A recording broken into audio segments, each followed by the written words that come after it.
Ramazan, Ramazan, Ramazan ya Habib. Bismillahirrahmanirrahim. Elhamdülillahi Rabbil alemin. Vessalatu vesselamu ala Resulina Muhammedin ve ala alihi ve sahbihi ecma'in. Amma ba'd. Esselamu aleyküm ve rahmetullahi ve berekatuhu.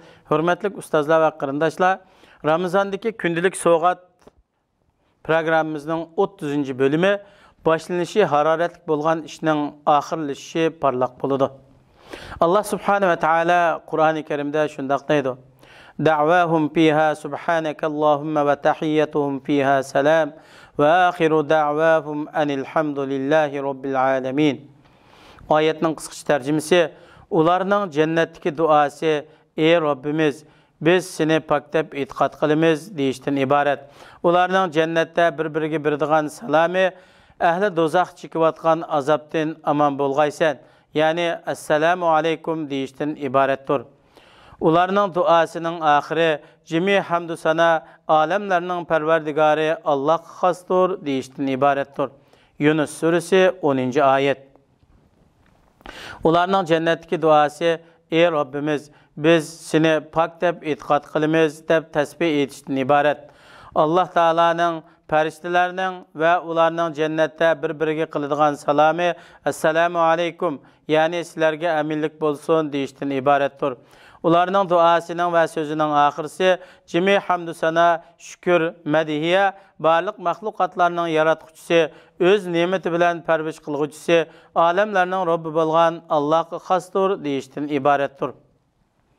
Abdullah ibn Ömer radıyallahu anhudan bayan kılınan hadiste Peygamber Ekrem sallallahu aleyhi ve sellem fitr sadaqasını kişiler heyet namazı ada kılışkı çıkıştın ilgiri ada kılışkı buyurgan. Sahih hadis. Hikaye. Şeyh Muhammed Arifi mundaq bir vaqalikni deydi.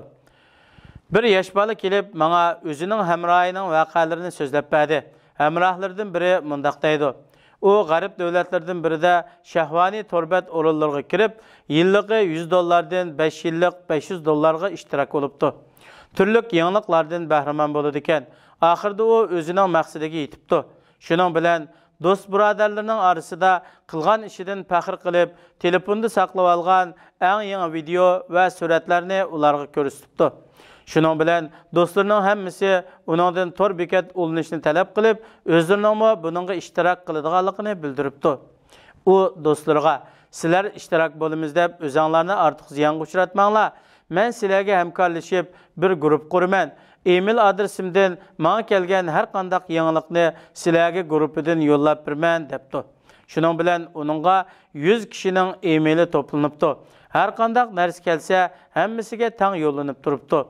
Bu iş bulup 6 aydan keyin e-mailning sahibi bir hadisede ölüptü.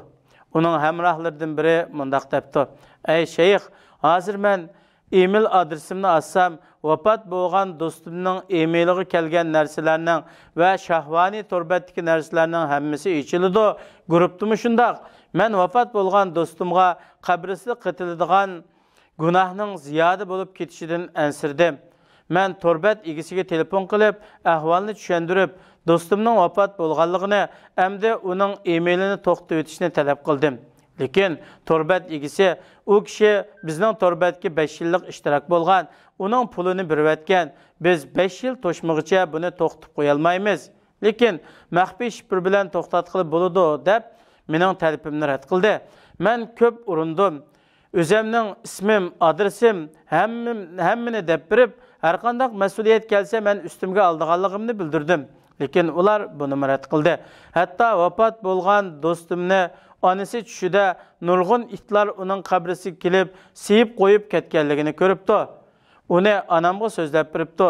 Men biladigan ahvolni anamdan yoshirib, anamga bu tushning shaytondan bo'lgan vasvasa ekanligini, ko'nglini siqmay Allohga sig'inib, shaytonning sharridan panolik talab qilishni, do'stimning onasiga aytib qo'yishni o'tindim.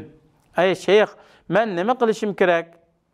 Şu vaqtida Şeyh Arifi kişiler arasında, dost birodarlar arasında yaman ishlarni tarqitishning oqibatining xatarlik ekanligi, buning jinoyatining buningga ergashgan va amal qilganlarning jinoyatining qiyomatgacha shu kishining zimmasiga yuklanadiganligini bayon qildi. Hikmet. Başlanışı hararetlik bolgan işning ahirleşi parlaq boludu. Dua. Parvardigarim, manga ata-anamga, mening uyimga mu'min bolup kirgan kishiga va mu'min erlarga, mu'min ayollarga mag'firat qilg'ayla. Zalimlarga faqat halokatni ziyoda qilg'ayla. Fikr. Hayotingizdagi utuq qozonish o'lchimining biri siz qalbiga xursandlik bag'ishlagan kishilarning sonini bilishdir. Kishilarning qalbiga xursandlik bag'ishlashni hozirdan boshlang. Allah Taala bizga kelar yili Ramazonning oxirigacha hayotlik ato qilsa, siz o'tgan bir yilda qancha odamning qalbiga xursandlik bag'ishladingiz, buni o'zingizdan so'rab biqing. Rabbim bizni inson va jindan bo'lgan shaytonlarning azdurishidan, yomon hamrohlarning fitnasidan saqlag'ayla.